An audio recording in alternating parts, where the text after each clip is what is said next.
Assalamualaikum warahmatullahi wabarakatuh. Sahabat beriman yang dirahmati Allah. Di video kali ini saya akan membahas kisah Sunan Gunung Jati yang berdakwah lewat jalur politik.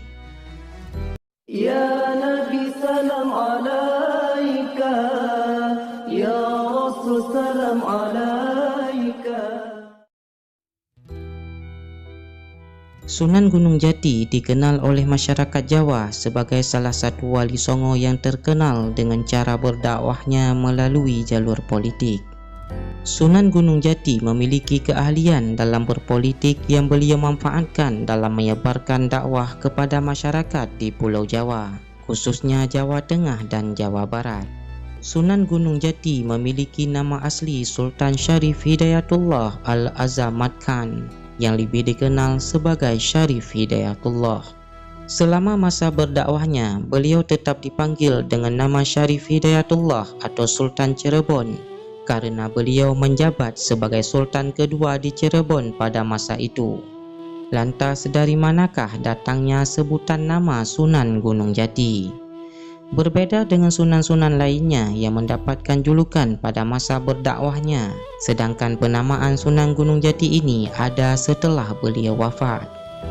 Setelah wafat, beliau dimakamkan di Bukit Gunung Jati yang ada di Cirebon. Berhubung dimakam di sana, masyarakat lebih sering memanggil beliau dengan sebutan Sunan Gunung Jati. Berhubung dirinya berdakwah di jalur politik, Sunan Gunung Jati ini memiliki julukan sebagai politikus ulung karena telah berhasil menaklukkan banyak kesultanan di daerah Cirebon dan Banten. Keahlian beliau dalam berdakwah lewat jalur politik membuatnya diangkat sebagai Sultan Cirebon.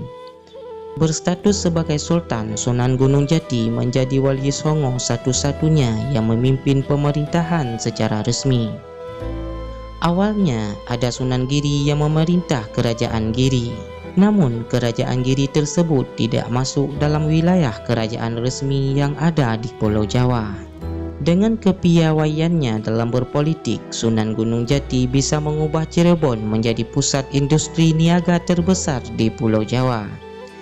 Seiring dengan banyaknya pendatang dan orang yang berdagang di Cirebon, ajaran Islam mulai dikenal hingga keluar Pulau Jawa.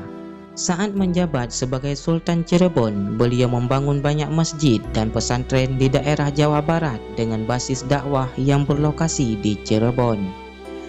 Beliau juga menerapkan ajaran Islam dalam setiap transaksi jual beli, sewa menyewa, hingga bagi hasil dengan menggunakan akad.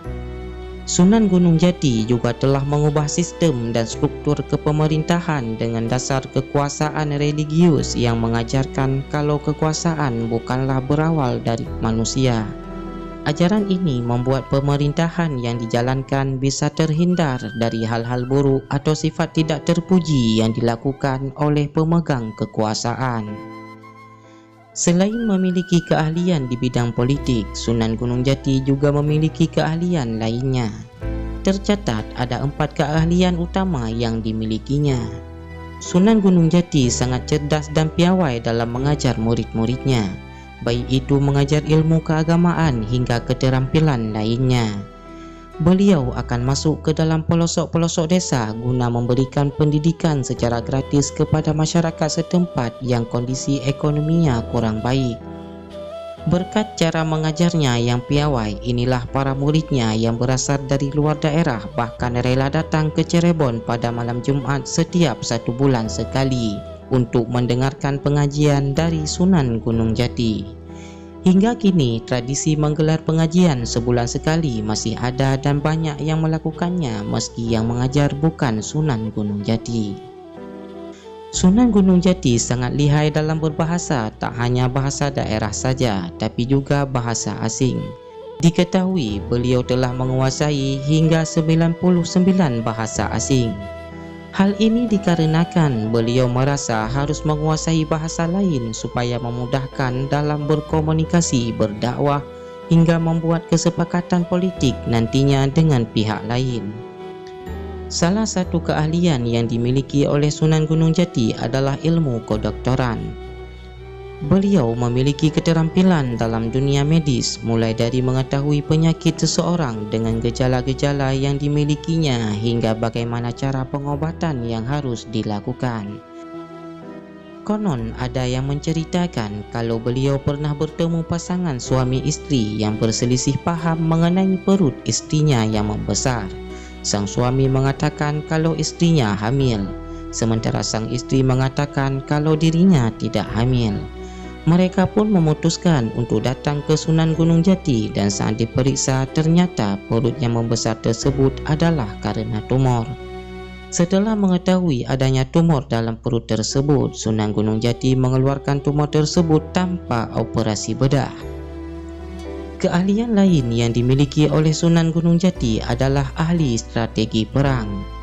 Menjadi Raja Cirebon membuatnya perlu menguasai strategi perang supaya bisa mempertahankan wilayah kesukaannya. Berkat kelihayannya dalam berstrategi perang, beliau berhasil menaklukkan kerajaan Raja Galuh, Kuningan, dan Talaga.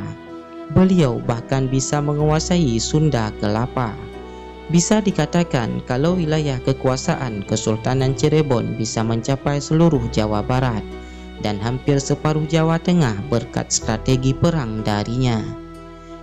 Itulah sekilas cerita sejarah mengenai Sunan Gunung Jati. Semoga bisa belajar banyak dari kisah kehidupan pemimpin Wali Songo ini. Wabillahi taufiq wal hidayah. Wassalamualaikum warahmatullahi wabarakatuh.